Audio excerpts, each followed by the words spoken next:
Hello viewers, welcome to জ্ঞান সমগ্র। আজকের এই ভিডিওটিতে আমরা ত্রিপুরা টেট অর্থাৎ টেট 2025 সালে অনুষ্ঠিত হতে যাওয়া পরীক্ষার পেপার ওয়ানের বেঙ্গলি এর সিলেবাস নিয়ে বিস্তারিতভাবে আলোচনা করব। অর্থাৎ কোন কোন বিষয়ের উপর 2025 সালের ত্রিপুরা টেটের পেপার ওয়ানের বেঙ্গলিতে প্রশ্ন আসবে, তো সেগুলি বিস্তারিতভাবে আলোচনা করব।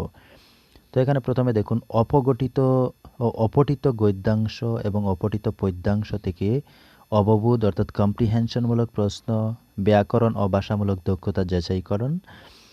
তো দুইটি প্যারাগ্রাফ থাকবে, তার মধ্যে একটি থাকবে কবিতার মতো অর্থাৎ পদ্যাংশ, আর একটি থাকবে গদ্যাংশ। তো তার উপর ভিত্তি করে প্রশ্ন থাকবে।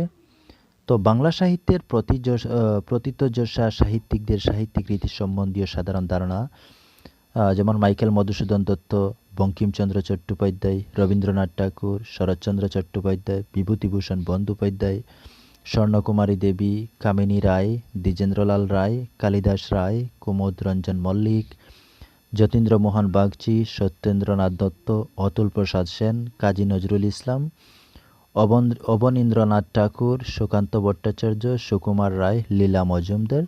তো তাদের জীবন কাহিনী, তাদের কর্মজীবন, তাদের বিস্তারিত কাহিনী বা জীবন কাহিনীর উপর প্রশ্ন আসবে। তো বিস্তারিতভাবে আপনি তাদের জীবন, কর্মজীবন, জন্ম, মৃত্যু এ বিষয়ে বিস্তারিতভাবে আপনাকে অধ্যয়ন করতে হবে। বাংলা সাধু ও মান্য চলিত ভাষা সম্পর্কে ধারণা আপনার থাকতে হবে। বর্ণ ও ধ্বনি প্রকরণ, বাংলা বর্ণ ও ধ্বনির বিষয়ে আপনাকে ভালোভাবে জানতে হবে। তারপরে রয়েছে পশ্চিমবঙ্গ বাংলা একাডেমির বানান বিধি সম্পর্কে পূর্ণাঙ্গ ধারণা। গঠন ও অর্থানুসারে বাক্যের গঠন প্রণালী সম্পর্কে আপনার ধারণা থাকতে হবে। সন্ধি সম্পর্কে সম্পূর্ণ ধারণা থাকতে হবে। বচন ও লিঙ্গ সম্পর্কে ধারণা, সমাস, তাছাড়া কারক বিভক্তি থাকবে, বাগধারা ও বাক্য সংকোচন থাকবে, সমুচ্চারিত ভিন্নার্থক শব্দ, বিপরীত শব্দ।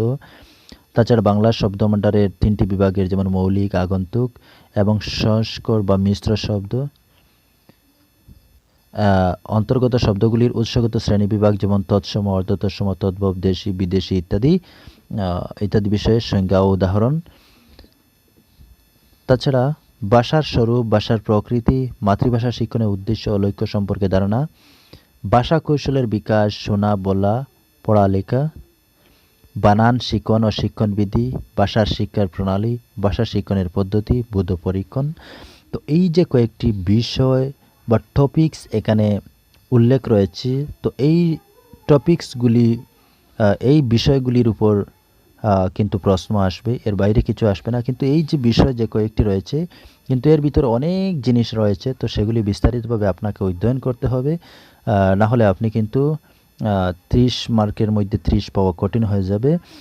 তো আপনাদের কি অবগতির জন্য জানিয়ে দিই যে আমি কিন্তু আমার চ্যানেলে এই যে টপিকস রয়েছে, প্রত্যেকটি টপিক্সের উপর বিস্তারিতভাবে আমি ভিডিও প্রস্তুত করব।